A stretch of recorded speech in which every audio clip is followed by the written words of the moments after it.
तो स्टूडेंट, अब चलते हैं हमारे दूसरे पद की तरफ और इसे भी मैं आप सबके सामने एक भजन के रूप में ही प्रस्तुत करूंगी।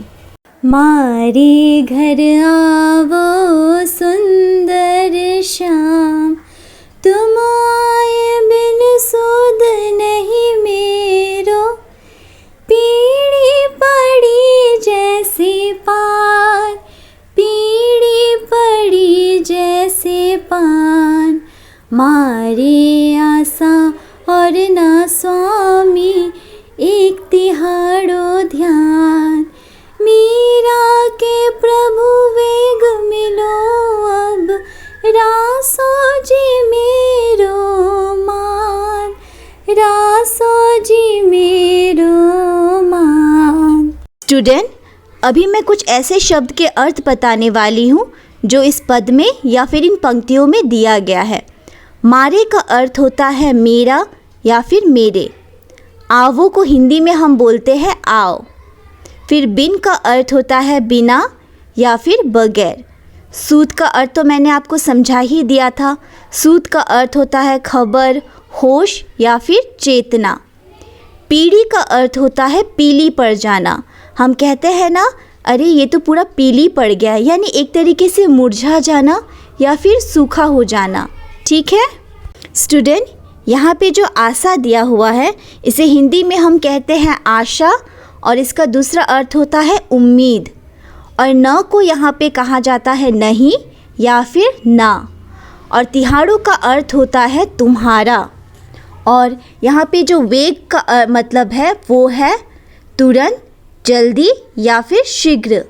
और राशो का अर्थ होता है रक्षा करो या फिर बचाओ। तो स्टूडेंट, हम यहाँ पे संदर्भ में क्या लिखेंगे? प्रस्तुत पंक्तियाँ हमारी हिंदी पाठ्य पुस्तक आलोक भाग 2 के अंतर्गत मीराबाई द्वारा रचित पत्राय नामक कविता से लिया गया है। अर्थात ये जो पंक्तियाँ हैं ना, ये हमारे हिंदी पुस्तक आलोक भाग 2 से लिया गया है, जहाँ पे मीराबाई ने ये कविता लिखा है, जिस कविता का नाम है पत्राय। और प्रसंग में क्या लिखेंगे? इन पंक्तियों में किस प्रकार काव्यत्री मीराबाई ने कृष्ण को अपने घर पर आमंत्रित किया है उसी का वर्णन किया है। ठीक है, इन पंक्तियों में किस प्रकार काव्यत्री कृष्ण को अपने घर पर आमंत्रित करती है उसका वर्णन है यहाँ पे।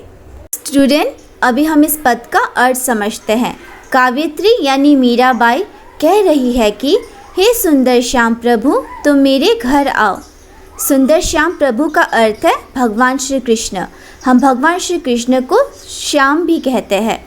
तो मीराबाई कहती है कि हे सुंदर श्याम प्रभु, तुम मेरे घर आओ, अब तुम्हारे बिना मेरा मन नहीं लगता है। तो यहाँ मीराबाई भगवान श्री कृष्ण को अपने घर में आने के लिए निमंत्रण दे रही है।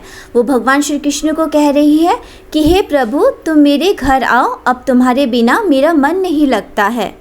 वो श्री कृष्ण के बिना अधूरी है, अब उनके बिना उसका होश नहीं रहा।